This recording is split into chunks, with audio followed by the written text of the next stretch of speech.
What's good, Commanders fans? So day 2 of OTAs. You guys already know how it goes during training camp and OTAs.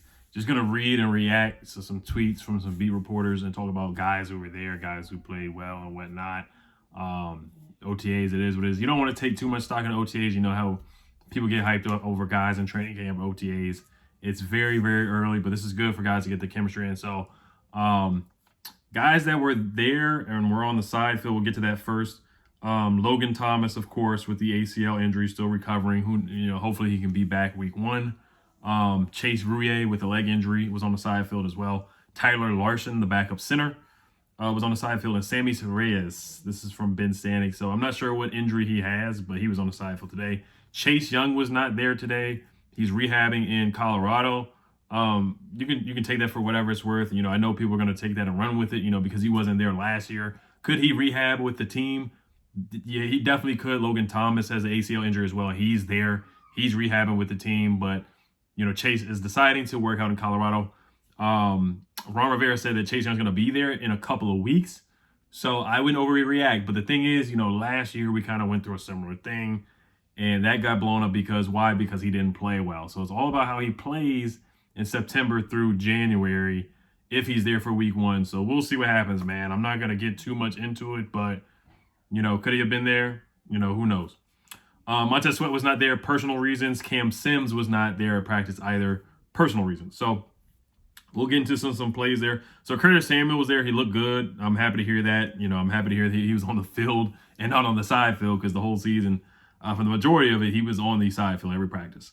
So we'll get into some plays here. This is from JP Finlay. First interception of the season. Corn Elder with an interception off of Wentz. This is not a big deal in all caps. So JP Finlay, he kind of made that tweet to get a reaction. When he said this is not a big deal in all caps, he kind of said it. He knew what kind of reaction he was going to get. So, of course, people were going crazy because Carson Wentz threw an interception. Ben Stanek also said about Carson Wentz, the dude is tall. He has a cannon for a right arm. Dude throws a quality deep ball. Dude just tossed an interception to Corn Elder. So, shout out to Corn Elder for making a play there. So like I said, JP Finlay said, from what I'm hearing, Chase Young is still rehabbing in Colorado. I expect Ron Rivera, just after the OTA session. So he said that Chase Young will be there in a couple of weeks.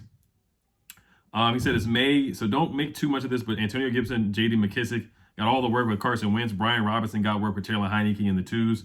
Again, it's May. McKissick looks good, like he's fully recovered from injury. So that's good news there too, because that neck injury is nothing to play with for sure. So I am intrigued and happy to hear that J.D. McKissick is coming back and looks fully recovered there. So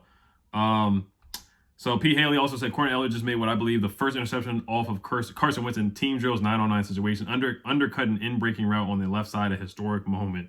They're making a joke. All right, so AGG was working out with the tight ends. This is another play from Zach Selby. Says John Bates just holding a catch with Derek Forrest draped all over him, consistently reminded of how reliable he's turned out to be. So John Bates, man, he's been a really good pickup for him being a 5th-round pick or a 4th-round pick. He's played really, really well. He's been blocking well, and he has a little bit of ability after the catch too. I like that Eagles catch, the game against the Eagles, where he had the catch, he went all the way down to the 1-yard line. The game where he was trucking people against the Cowboys. I like what I've seen from John Bates so far. Zach Selby also said Carson Wentz looks for Jahan Dotson and finds him on a 15 to 20-yard pass before the rookie steps out of bounds. So that's a good play by Jahan. William Jackson gave Jahan Dotson a lot of praise. Curtis Samuel gave Jahan Dotson a lot of praise too.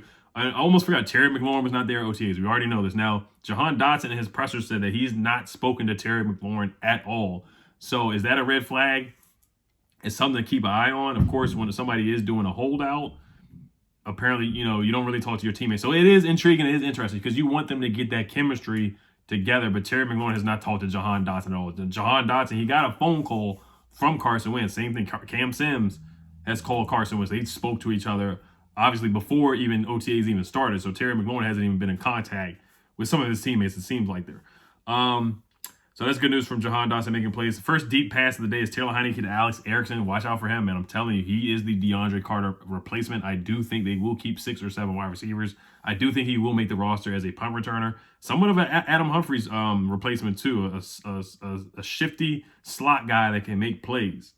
Zach Selby also said some have pointed out that Curtis Samuel's at practice and he looks healthy. Samuel has said that he feels like his former self, and it looks like he's backing that up. So Curtis Samuel was looking good out there as well. It's good news to hear as well. Somebody else tweeted Serge the Shooter on Twitter. He says Cole Turner Had a nice catch across the middle. Another good placed ball by Wentz. So Carson Wentz is good in the connection there with Cole Turner. I like Cole Turner a lot. He really reminds me of Jeremy Shockey. Just him being 6'7", talks a lot of trash, plays with a lot of swag and edge, very physical, and talks a lot of trash. I like Cole Turner a lot. Ron Rivera talking about Will Adams, the HBCU alum from Virginia State. He has a lot of potential and showed his savviness already. So that's Will Adams, the undrafted free agent that has like a 40-inch vertical. So I'm intrigued by that. De'Ami Brown, I heard, made a nice catch too. I'm trying to find that tweet there, but I know De'Ami Brown made a nice catch, and we want to see that from him, you know. Yeah, this is from Matthew Parrish. Carson Wentz had some nice throws to Jahan Dotson and De'Ami Brown, but he just got picked off by Cornell there in 909s. But that is showing that De'Ami Brown did make some plays there, so I'm happy to hear that. We're looking for a big leap from him. We're looking for a big leap from De'Ami Brown. He can be an X factor. Curtis Samuel, and a lot of ifs there.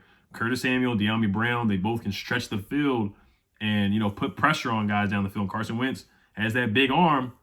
We could make a big jump offensively. We just got to get Terry under contract, man. They got to make that happen, man. Like I said, I'm not in panic mode or anything like that. Was listening to the radio with B. Mitch and Finley, and the capologist was talking about they possibly could franchise tag him at the end of the year and then franchise tag him again rather than paying him A.J. Brown money, 4 years, $100 million. He was talking about, hey, the Commanders should be upset with the Eagles because of what they pay A.J. Brown. But that's just the market right now. Deebo Samuel's going to get paid the same amount.